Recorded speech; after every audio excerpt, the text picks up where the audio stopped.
Hello guys, ito yung dati kong ginagawa pala, no.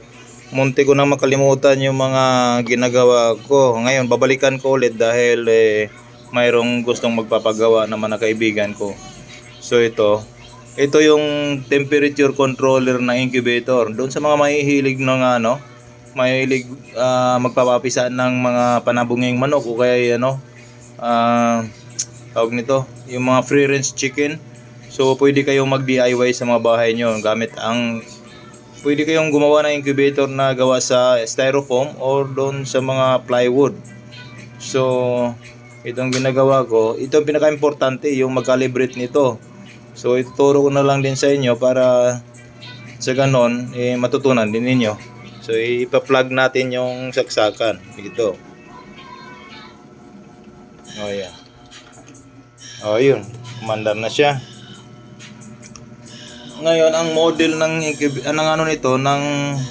ang model nito ay hindi ko makita. XHW3001.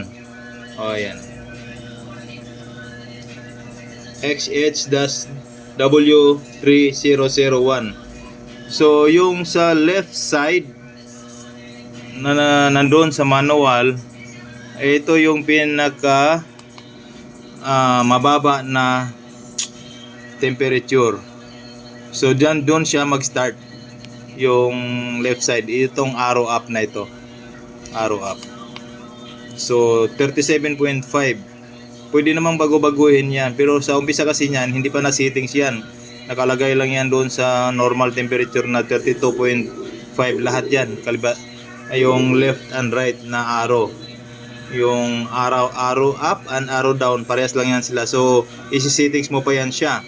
Ngayon ang gagawin mo, kung gusto mong mag-set up na yan, dahil ito na settings ko na, pati yung kanan, which is yan, ang kanan ay arrow down, yan yung pinaka highest temperature is 38.0. So ganito yan.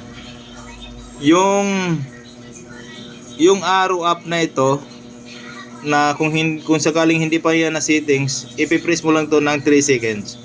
Yung 3 seconds na yan, magbiblink siya. Tapos dito na rin magsiset up yung may plus and minus din yan silang dalawa nito Makikita mo rin naman kung pagpindot mo yan, magpa-plus siya, syempre doon ka na sa kung saan mo gusto ang ilalagay na setup mo na temperature. So ang target ng pangkaliwa natin ay 37.5 nga. So kunyari ay aayusin pa lang natin. So ipipress mo ito ng long press na 3 seconds para magbi-blink. Okay? Wait.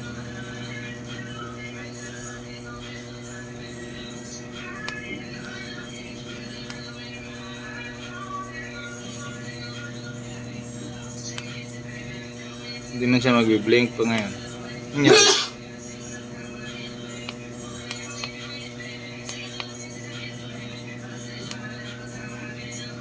Ayan, 37.5. So itong pangkaliwa, paano ito, pampababa, minus yan. Ito naman yung plus para kaliwa. So ilalagay natin sa target natin 37.5. Iwanan lang siya ng 3 seconds, mamamatay yung blinker niya. So yun na yun, 37.5 siya.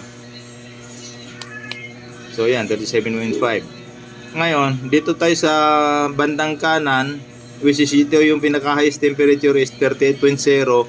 Kunyari hindi pa ito na set up, kunyari hindi pa yan siya 38.0, ililipat kunyari natin yan siya na ayusin natin, gagawin siyang 38.0 dahil kunyari hindi pa siya nagiging ganon. So long press ulit dito sa kanan, maglo-long press ka. Okay, 3 seconds na yan. Ngayon iba muna natin, kunyari 38 plus. So 38.0 lang naman ang kailangan. I-minus na lang din natin. Dito kasi ang minus niyan 38.0. O yan, iiwanan mo lang siya ng 3 seconds, mawawalan na yung blinker niya. O yan, naka-set up na yan siya. So yung left arrow which is yung nakalagay sa app ay 37.5. Tapos yung right arrow naman, ito na arrow down, ito yung 38.0. So yun na.